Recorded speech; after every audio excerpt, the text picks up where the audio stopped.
नमस्कार, मी दीपक राव तुमचे स्वागत करतो आजच्या शेअर मार्केट अपडेटमध्ये।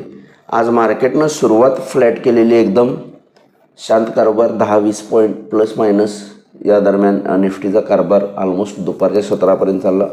दुपारी 11:30-12 नंतर मात्र मार्केटला जबरदस्त सेलिंग प्रेशर बघायला मिळालं। कन्सिस्टंटली मार्केटला फॉल येत गेला आणि ऑलमोस्ट डेज लो क्लोजिंगपर्यंत येईस तोपर्यंत निफ्टी डेज लोला बंद झाली 23,800च्या आसपास।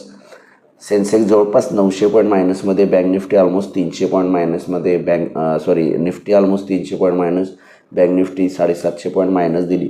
या डिक्लायनिंगचं सडन डिक्लायनिंगचं कारण होतं most of the majorly Asian markets. Kospi जे कोरियन मार्केट आहे ते ऑलमोस्ट 10% मायनसमध्ये जाऊन बंद झालं। लोअर सर्किट हिट केलं, 20 मिनटं बंदही राहिलं आणि परिणामी त्याच्या पाठोपाठ नॅसडॅकमध्ये सुद्धा जवळपास 3.5-4% फॉल आहे। सध्यासुद्धा नॅसडॅक फ्युचर जे आहे ते 2.5% मायनस आहे आणि त्या इन बिटवीन 3.5% नॅसडॅक खाली गेलेलं।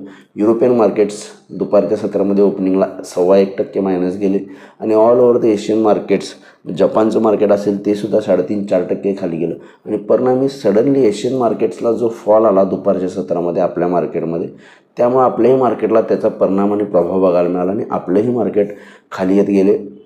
जापनीज आणि कोरियन मार्केटमध्ये एअर रिलेटेड स्टॉक्समध्ये करेक्शन आहे, कारण ऑलरेडी कोस्पी खूप वाढलेलं लाईफ टाईम हायच्या आसपास ट्रेड करत होतं, त्यामुळं एक AI व्हॅल्युएशन बबल म्हणता येईल, त्यामुळं तो खाली आला।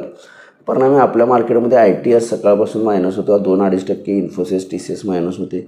दबाव IT सेक्टरकडून होताच, पण एशियन मार्केट्समध्ये जसं पडझड वाढत गेली तसं आपल्या मार्केटमध्येही दुपारनंतरनं जोराची पडझड आली आणि ऑलमोस्ट 1.25% इंडेक्स सगळे मायनसमध्ये जाऊन बंद झालं। तेव्हा आजच्या पडझडीचं कारणच मेजरली एशियन मार्केट्समध्ये आलेला सेल ऑफ आहे आणि ज्या पद्धतीनं क्लोजिंग दिले निफ्टीनं 23,800च्या आसपास, ते थोडंसं मला एक वीक सिग्नल वाटतं, कारण बऱ्याच दिवसानंतरनं 23,850 क्रॉस करून आपण 24,000च्या आसपास, 24,000च्या अबाव जाऊन बंद दिलेलो, पण 24,200 सक्षमली क्रॉस होऊ शकला नाही।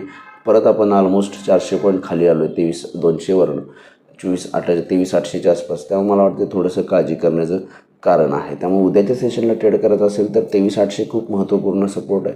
23,800च्या खाली गेलं तर 23,600पर्यंत निफ्टी खाली जाऊ शकते, आणखी 150-200 पॉईंटचा फॉल निफ्टीमध्ये येऊ शकतो। हायर लेवलला 23,800च्या वर मेंटेन राहिलं तर 24,000पर्यंत परत जाण्याची शक्यता आहे। सध्याच्या घटकेला 24,000 स्ट्रॉंग रेजिस्टन्स आहे, कारण आज 24,000 ब्रेक केल्यानंतरच निफ्टीला जोरात फॉल आलेला आहे। त्यामुळे निफ्टीसाठी 23,800च्या अबाव 24,000 एक रेजिस्टन्स आहे। 23,800च्या खाली 23,600पर्यंत निफ्टी खाली येऊ शकते। बँक निफ्टीमध्ये सुद्धा मार्केट 57,000 एक सपोर्ट आहे स्ट्रॉंग। 57,000च्या खाली आला तर 56,800पर्यंत बँक निफ्टी खाली येऊ शकते।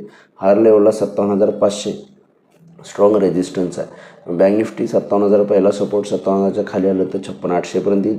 57,500 एक स्ट्रॉंग रेजिस्टन्स झोन बँक निफ्टीसाठी आहे। त्यामुळे ओव्हरऑल मार्केटचा थोडासा आजचं जे क्लोजिंग आलं आहे ते वीक क्लोजिंग आहे आणि त्यामुळे एशियन मार्केट्सवर दबाव आहे आणि परिणामी आपल्या मार्केटवर दबाव आहे, त्यामुळे थोडंसं कॉशियस राहणं गरजेचं आहे। आज NSEमध्ये 831 शेअर्स पडले, त्या बाजूला 2170 शेअर्स पडलेले आहेत। 7 शेअर निफ्टीमध्ये वाढले, त्या बाजूला 43 शेअर्समध्ये पडझड आहे। पडणाऱ्या शेअर्सची संख्या जास्त आहे आणि सेक्टर इंडिसेसमध्ये आज डिफेन्सिव्ह म्हणून फार्मा सेक्टर पॉझिटिव्ह राहिलं। बाकी banks, IT, metal, energy, reality या सगळ्या सेक्टर्समध्ये, FMCG सेक्टर असेल, सगळे सेक्टर्स 2 ते 3%च्या आसपास मायनस गेलेले आहेत।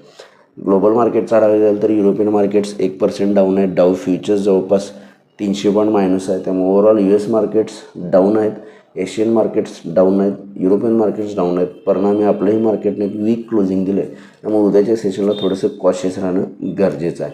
जर US रिकव्हरी नाही आली, US मार्केटमध्ये आणखी पडझड वाढली तर आपण उद्या परत पुन्हा एक निगेटिव्ह सुरुवात करू शकतो आणि 23,800च्या खाली गेलं तर 23,700पर्यंत निफ्टी खाली येऊ शकते। तर बघूया उद्या मार्केट कशा पद्धतीने बिहेव होते। माझा व्हिडिओ ऐकला त्याबद्दल धन्यवाद। माझा व्हिडिओ जास्तीत लाईक करा, शेअर करा, माझ्या चॅनल सबस्क्राईब करून डेली अपडेटसाठी बेल आयकॉनला क्लिक करा। धन्यवाद।